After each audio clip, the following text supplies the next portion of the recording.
Hey everyone, this is Electra. I am doing a long form video for the first time in a week or so, I'm happy about this. Hope you're happy to see it and hope you enjoy it.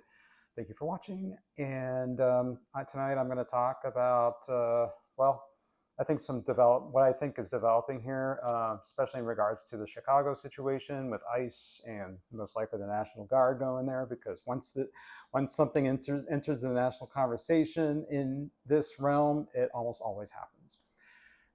Yes, I am going to be moving to Chicago um, and or thereabouts in the immediate vicinity. I I have been offered a job in the area, so I'm hoping that happens in the next 2 weeks or so. I am ready to vacate my current residence here in St. Louis, Missouri, where it is already dark at only 8:12 p.m. So days getting shorter, and I'm okay with it now. I remember in early August I was depressed because it was getting darker earlier, but I think I like the equinoxes the most throughout the time of year. I like the balance of day and night. Summertime days are way too long, and then winter days are way too short. So I think the equinoxes are probably my favorite time of the year, spring and fall, for that reason mainly. So in terms of Chicago, yeah, I'm looking forward to going. I think it's going to be a great new chapter and journey in my life, um, to start new, start fresh, a life that will truly be mine in every single facet. So, and in about politically about Chicago and in ICE and everything. Just my big picture impressions of what's happening right now. I'm gonna speak personally. Well, I guess I already spoke personally, but I might do more personal stuff towards the end. So if that is like a good format, let me know. I don't know if you want like personal stuff first, or if you want like more current event, current eventy type stuff, mental health stuff. I don't even know. I'm basically talking about whatever I want. So until I hear any other recommendations or suggestions, that's what I'm gonna do.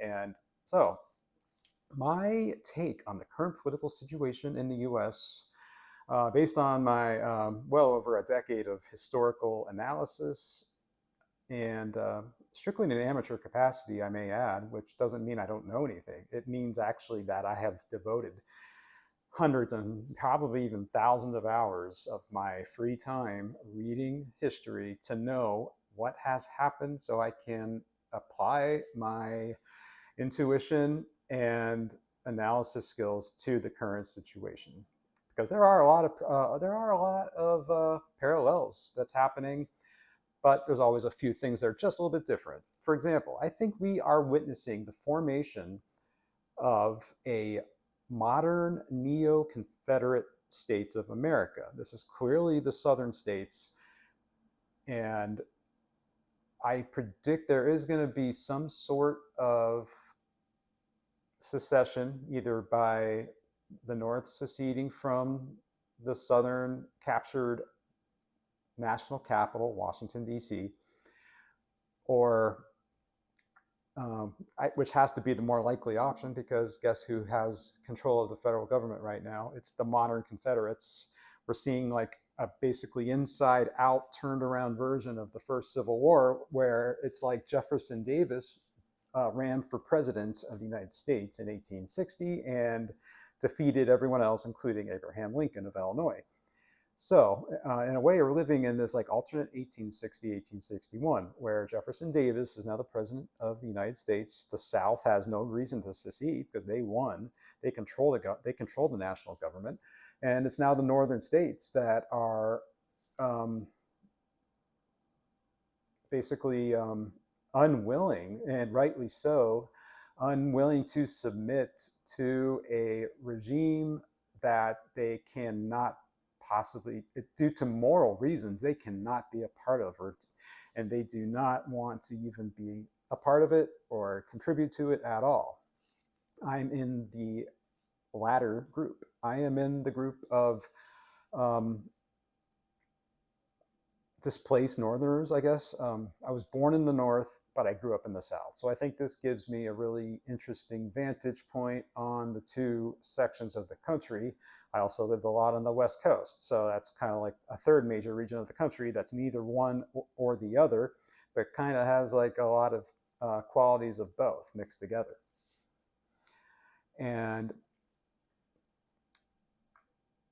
yeah, I mean, really, this is why the it would have been nice if Krasnov didn't win last year, because now it's going to have to be the northern states, the side of democracy and equality and everything that's good in the world, quite simply, quite frankly, against what the former party of Lincoln has become, which is the modern day version of what he defeated in the First Civil War. And this all started back with the Southern strategy in the, let's say, the 1950s or 60s.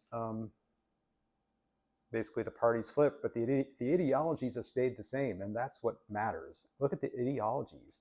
It's the same Southern representatives and politicians that have the same conservative backwards view that is holding back every other section of the US that is ready to proceed wholeheartedly into the 21st century with under actual freedom of individuality, expression, gender identity in my case, and not under a what is it, Christo-fascist and authoritarian. Basically, you name the bad governmental system, and like basically the Neo-Confederacy is it, except for perhaps communism. But actually, I would disagree, because they believe in communism for the rich and for corporations and businesses in general, but more so big business and big corporations. And why this was allowed to happen, because the South has been the favored region of development basically since the New Deal.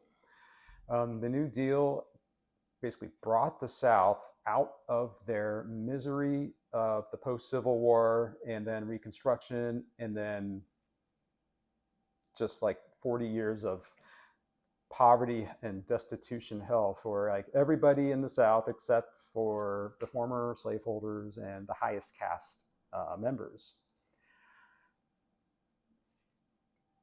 Now, am I saying every single person in the South is evil? No, of course not. I lived in the South.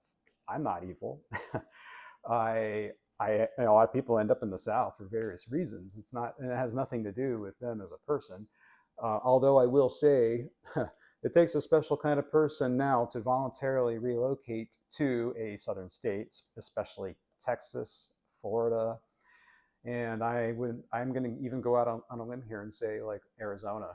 Arizona used to be kind of a solid purple state, but it seems like over time it's regressing back to its Confederate roots. The city of Phoenix was founded by ex-Confederates. I didn't know that myself until it was 2018 when I spent about 2 months there, and I just happened to look it up and saw it.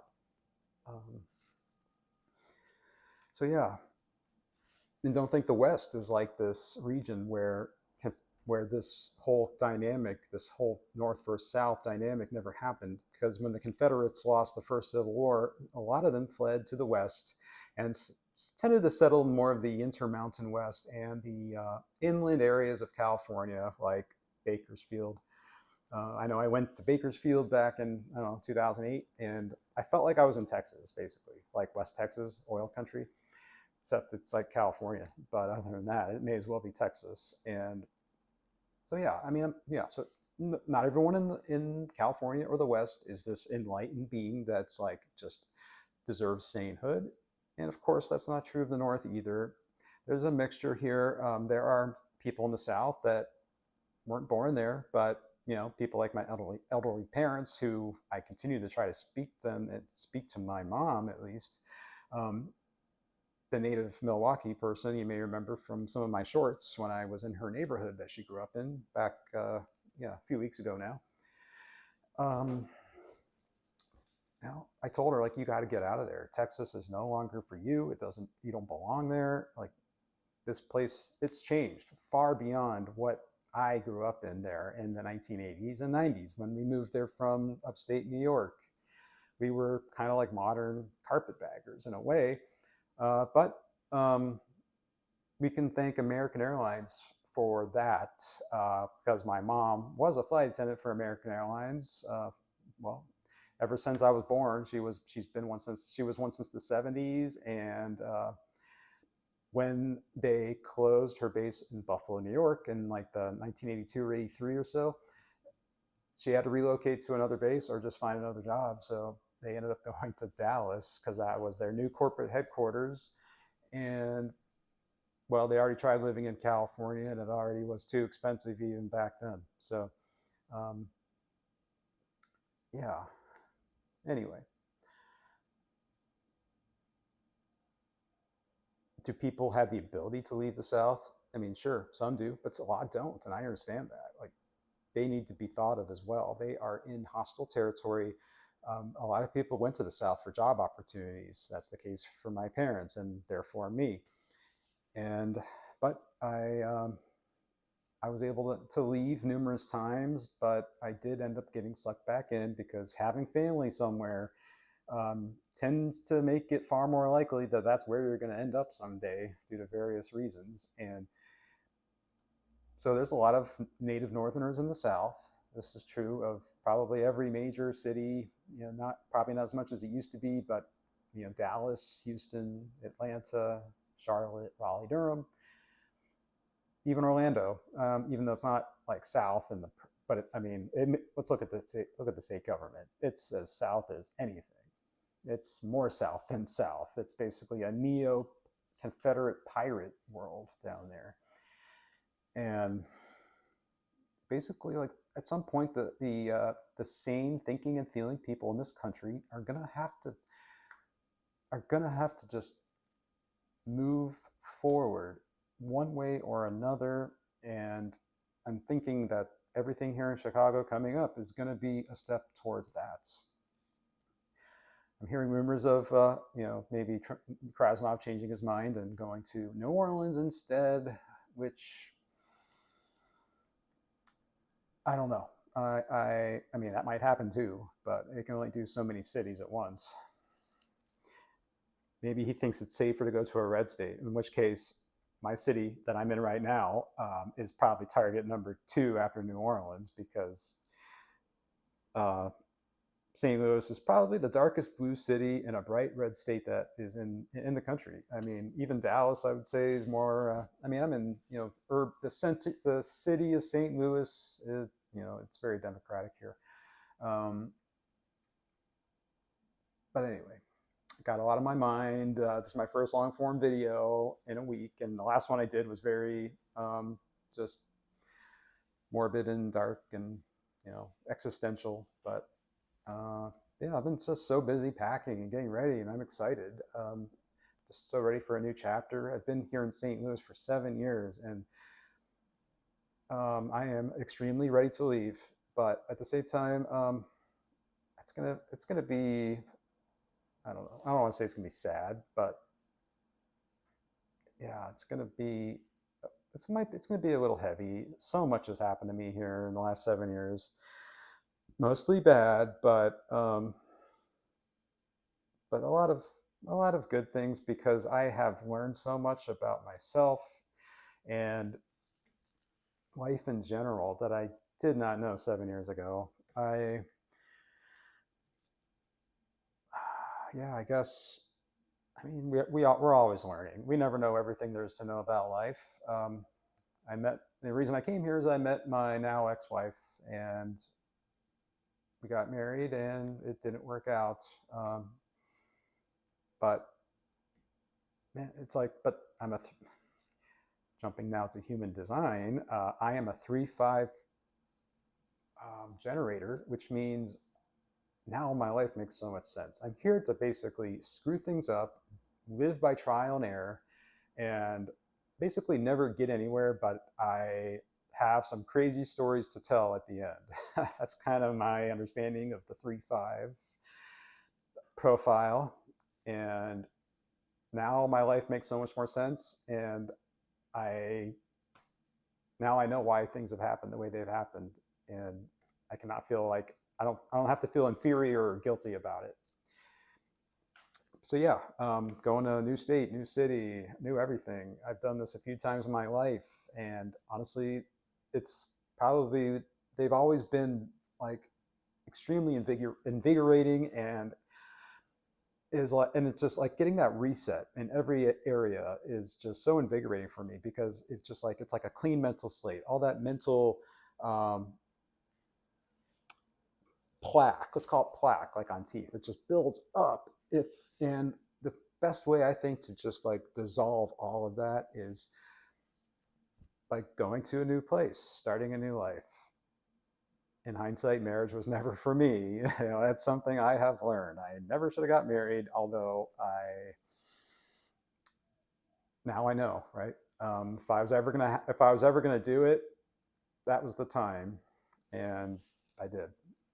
But now I know I can be single the rest of my life and not feel like I'm, and have no FOMO and not feel like I'm feeling left out of something that's special. And but now, it's like it could be very special, but it could also be a nightmare. And for me, it was closer to the latter by the end, and that's normal because that's otherwise people would never get divorced. Divorce at by the time you get to divorce or separation, it's like that's the only way forward, basically. And and then that separation period is just what confirms it. Mm, yeah, but I am extremely impressed with Pritzker in this. Like I feel like him and I think very similar. Even Brandon Johnson, like the fact that he is invoking the Civil War in this is so impressive to me, and it is such a refreshing blast of fresh air because this is how I've been feeling about this country for almost 15 years now. I have been seeing this split form, and to me, it's been so obvious that we are splitting back into North and South. I Yeah, um, yeah. So of course, it won't be. It very well could be the northern states versus the southern states this time, except now with the West Coast somehow a part of the, the North, and like the Intermountain West regions a part of the South. I haven't seen this movie Civil War that people talk about. This modern movie came out a couple years ago. I don't really watch movies anymore, especially new ones. So if anything I say is similar to that, it's just by pure coincidence. I'm not copying it by any means because I don't know anything about it. And uh,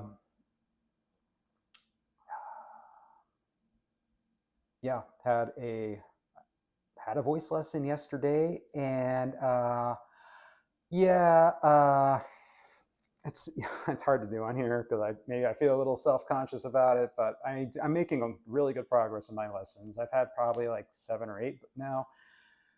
Twice a week or so is what we're doing. Next week is going to be just one, and yeah, I'm definitely. I mean, I highly recommend voice lessons for everyone, no matter what your gender identity is. It's You will have so much more confidence in your voice. Like now, like see how my mouth is more like spread. I learned to do that in my voice lessons. I've never really done this before. And I used to always just kind of talk with like a face like this. And guess what? It makes it sound kind of like more masculine. But if you spread your lips and kind of smile, open your mouth wide, you can talk so much louder than I'm used to doing. um, and then yeah, and then you just invoke resonance and brightness, and yeah, I mean, I can't do it right now. I can if I tried, but I won't subject you to that. So yeah, I'm hoping to be out of here in like within 2 weeks. I'm hope they're showing like just random people off the street that want this apartment. They're letting people come in here with a leasing agent, of course, and to tour my apartment, which kind of it was kind of weird. I've been home both times. I know it's going to happen because they give me notice well in advance, days or sometimes even a week. I know it's happening, but and then it's quick. It's like 5 minutes. It's not ideal, but I I think I'm okay with it because I told the landlord that I can be out of here like within a matter of days. I made an appointment for my move, and but I can change it to move it forward anytime. They made it sound like it's not an issue, as long as as long as I'm sure like they want to change it to tomorrow at this point, but it's not like give them a few days notice. It sounded like they can do it, and so yeah, it feels good to have the move set up and know how it's mostly going to function. Still worried about my credit card situation. I've used it really, well, I think I used it once. I'm trying not to use it because now I'm like paranoid that my credit limit is going to even though I made this insanely high payment that I was lucky enough to have the cash on hand to do, and I have my full credit line and full access to my card. I'm just concerned though too, like when I start putting these high expenses on there, like my move, which will be well over, at least a couple $1,000s, but and then I made a reservation also for an extended stay hotel in the area I'm going, so that's exciting. And I know there's this trend of people living in extended stay hotels or just any hotel. And I can see why, because I did the math, and living in this one bedroom apartment costs almost the exact same amount as living in this extended stay hotel that I'm going to be staying in, about $65 a night.